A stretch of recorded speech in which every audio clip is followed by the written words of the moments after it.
I'm Clever Ghoul, but you can call me Nikki. Welcome back to the channel. With the holidays coming up and all of the gift giving involved, it's time to buy wrapping paper. Or is it? I'm going to show you how to make your own stamped wrapping paper using things you probably already have around the house. Potatoes, paper grocery bags, and acrylic paint. You can also use craft paper rolls if you prefer. I did both methods. This is a craft that you can really customize and play with. It's a lot of fun to do and it's fairly easy, but you will be using a knife, so do use some caution. With that being said, let's get into it. For materials, you'll need the following: paper grocery bags, or butcher or craft paper roll, scissors, potatoes, a knife and a cutting board, acrylic paint, and paintbrushes. I also really recommend using cookie cutters if you have any around. This can just make it a lot easier to cut out a shape and make a stamp. As always, I have included the affiliate links for these materials in the description box, and if you use them, I do earn a small commission, so thank you. First, I'm going to walk you through how to do this using a cookie cutter. Cut the potato in half or in thirds if it's larger. Place your cookie cutter on top of the potato to see that it fits, and if it does, press the cookie cutter about halfway into the potato. Carefully cut around the cookie cutter with your knife, removing all of the outer excess chunks, which you can save by the way and eat later. Then take the cookie cutter out of the potato and you have your first stamp.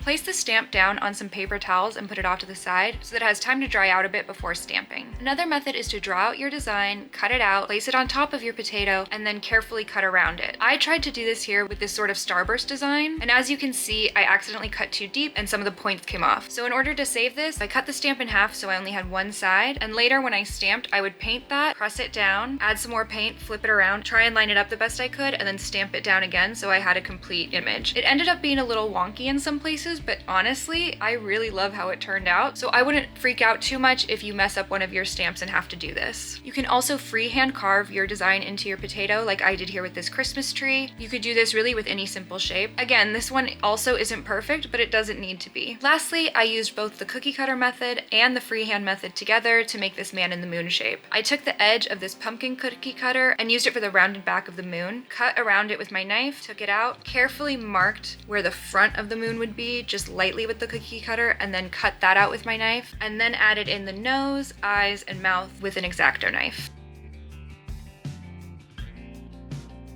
Again, remember with each stamp to let it sit on a paper towel and dry out for a bit before using it. I would recommend around 15 minutes. But also these stamps last for about 2 to 3 days, so you could even cut them a day ahead of time if you needed to, and then use them later. Before stamping, you're going to want to cut your grocery bags. I start by cutting down the middle seam of the side of the bag, then cutting along the bottom line of the sides, then opening up the bag and cutting off that bottom chunk. I like to use the inside of the bags when I'm stamping because there's usually no marks on them. For the craft roll, you can either roll it out and make one giant piece of wrapping paper, or you can cut a specific size prior to stamping. To actually do the stamping itself, you can dunk that stamp right into some paint, but I wouldn't really recommend this method because it ends up using a lot of paint and it makes it a little gloopy when you stamp it down, so it takes quite a while for it to dry. The better method is using a paintbrush, dipping it into your paint and applying a thin layer onto your stamp, and then stamping it down.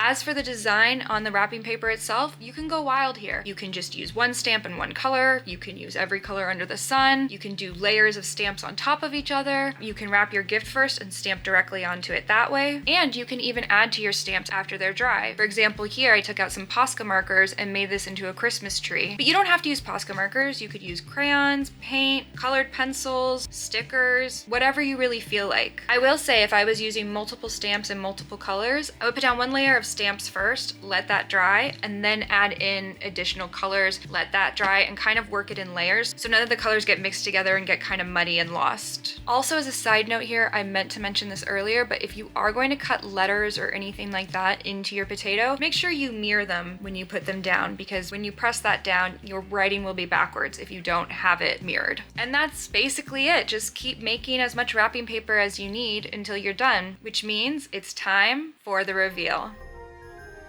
Here they are. I'm so happy with how they turned out. I think these are so much fun. I used both the grocery bags and craft paper. I have multiple pieces now that I can use for different gifts throughout the season. And what's really great if you end up getting the craft paper roll, if you don't use it all up at once, you can save it and make different stamps as the year goes on for different gifts. Now you can get really precise with this if you want to. I personally didn't. I wanted this to look a little folksy, a little handmade, a little fun, and I think that they look great. I've actually never done this before, and I was really pleased with how easy it was was and also how much fun it was. I had a lot of fun cutting out the stamps, but also just going around and stamping was really fun, and I kind of didn't want to stop, which means I made a lot more wrapping paper than I'm actually showing you. I think the man in the moon is my favorite, but I also love this wonky sort of starburst one. The wonkiness doesn't really bother me. I think it actually makes the design look even cooler. Anyway, I would love to hear what kind of stamps you would make, so tell me all about it in the comments. And thank you so much for watching. Don't forget to like, comment, and subscribe, and I'll see you in the next one. Bye!